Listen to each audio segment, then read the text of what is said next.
Harapannya bahwa kami merupakan benteng terakhir dari keadilan itu. Maka kami bertekad untuk sesuai dengan amanat visi Mahkamah Agung itu. Bagaimana kami mewujudkan Badan Peradilan Agung itu, ya, putusan-putusan kami harus berkualitas. Nah, makanya untuk hal itu, bagaimana kita bisa mawas diri. Selain kami mengoreksi diri kami secara internal, kita juga ada memberikan keluasan kepada masyarakat untuk memberikan penilaian.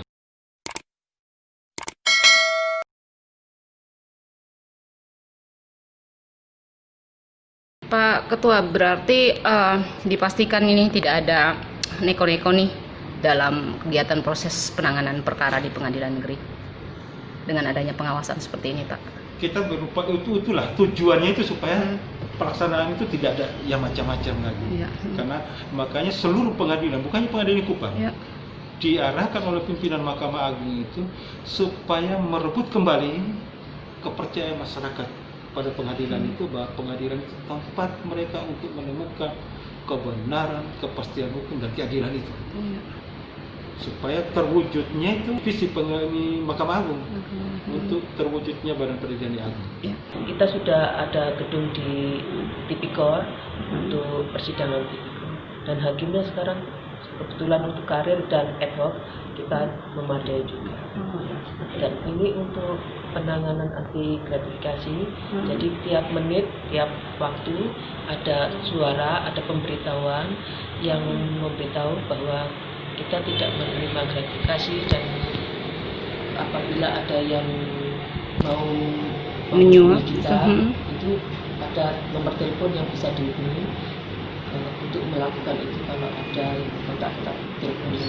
Oh, jadi ada pengumuman juga di Ya. pengadilan itu untuk Ya. pihak yang berperkara kalau ada informasi tentang suap menyuap bisa langsung dilaporkan. Terus, gitu ya. di persidangan majelis wajib menyampaikan itu himbauan tersebut. Oh, Dan seperti intinya juga sama. Jadi kita tidak menerima suap gratifikasi yang apabila ada orang yang atas menamakan kita Ya. dapat menghubungi kontak-kontak yang disebutkan. Baik, makasih Bu. Pak Ketua, terkait dengan pengumuman untuk melaporkan ketika ada tindak suap menyuap di wilayah pengadilan negeri kelas 1 ya, kelas 1 Kupang ini, bagaimana nih Pak? Ada tidak sejauh ini? Jadi sampai saat ini belum ada laporan. Jadi itu perintah, ya, perintah daripada Sekretaris Mahkamah Agung melalui surat edaran. Itu himbauan gratifikasi. Ya. Yang saya tegaskan, setiap 2 jam itu diputar suara seruan anti gratifikasi. Dan setiap majelis hakim ketika membuka persidangan, setelah dibuka wajib dulu disampaikan, menyampaikan kepada para pihak dan pengunjung persidangan supaya membantu pengadilan negeri Kupang, pengadilan hubungan industrial, pengadilan tindak pidana korupsi Kupang untuk berperilaku bersih. Itu bunyinya begitu. Nah, apabila ada yang mengatasnamakan hakim, panitera pengganti, jurusita dan seluruh pegawai, supaya segera laporkan ke KPK. Dan nomor kontak sudah disebutkan. Kemudian yang kedua kepada Badan Pengawas Mahkamah Agung, nomor kontaknya disebutkan. Kemudian kepada Ketua Pengadilan Tinggi. Kemudian yang keempat kepada Ketua Pengadilan Negeri, Pengadilan Hubungan Industrial, Pengadilan Tindak Pidana Korupsi. Nomor kontak itu sudah. Kalau Ombudsman sendiri Pak Ketua? Ombudsman tetap melakukan pengawasan pada Pak Humas yang waktu itu dampingi ya, karena waktu saya sudah yang ada coba dijelaskan itu. Pak, untuk terkait pengawasan yang dilakukan Ombudsman, ada ke papan pengumuman yang ditempel juga di pengadilan negeri? Kalau untuk Ombudsman-nya itu sempat ke sini kantor jadi kemarin waktu itu sempat semacam ini ditanyakan mengenai proses persidangan sehubungan dengan pandemi ini. Jadi memang waktu itu kita ada kendala di proses persidangan pada saat itu karena terbentur dengan masalah komunikasi. Jadi karena kadang-kadang kan saksinya dari luar, ada di kayak di Bajawa atau itu kita sulitnya di jaringannya. Jadi kadang-kadang itu kita pada saat persidangan itu biasanya kalau sudah lewat jam 4 itu sudah kurang Jaringannya bagus sudah kurang karena bagus. cuaca.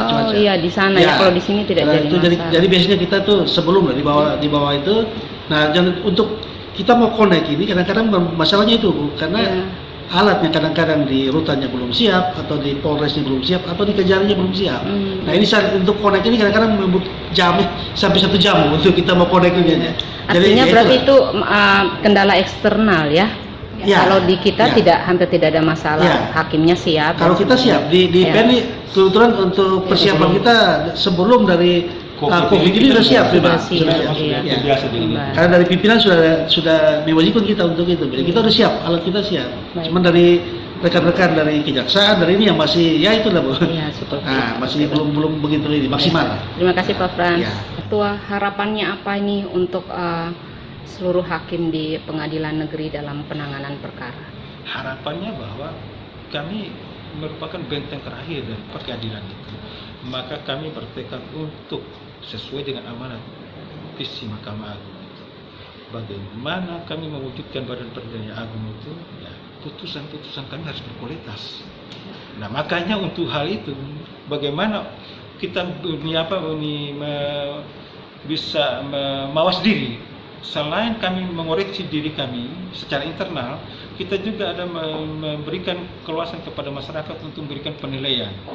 Ini secara eksternal melalui ini beliau ini Ibu Ikran yang saya tunjuk sebagai hakim pengawasnya ini. Untuk masyarakat Iya, ya. untuk masyarakat Iya. ini di PTSP itu. Oke. Bu Ikram, sejauh ini gimana ini? Ada pengaduan-pengaduan masyarakat Ya, yang diterima? baik, kalau secara formalnya pengaduan-pengaduan itu kita memiliki wadah di Pengadilan Negeri Kupang dalam PTIP, pengaduan informasi dan pengaduan. Jadi nanti ada form-form yang harus diisi, kemudian nanti pengaduan itu akan dibawa ke pimpinan, akan diselesaikan dan dijawab. Tapi kalau secara umum kita sampai hari ini kita belum ada pengaduan yang terstruktur, yang tertulis. Tapi dalam untuk pelayanan kita memiliki survei. Nah, secara harian kita ada survei indeks kepuasan masyarakat yang ada di kios PN Kupang dalam bentuk online yang bisa diisi. Nah, sehingga kita bisa evaluasi. Jadi secara online ya? Secara online kita bisa evaluasi setiap saat di akhir bulan apa-apa saja kelemahan, kendala ataupun kelebihan dari Pengadilan Negeri Kupang, sehingga kita bisa melakukan perubahan-perubahan atau melakukan perbaikan-perbaikan.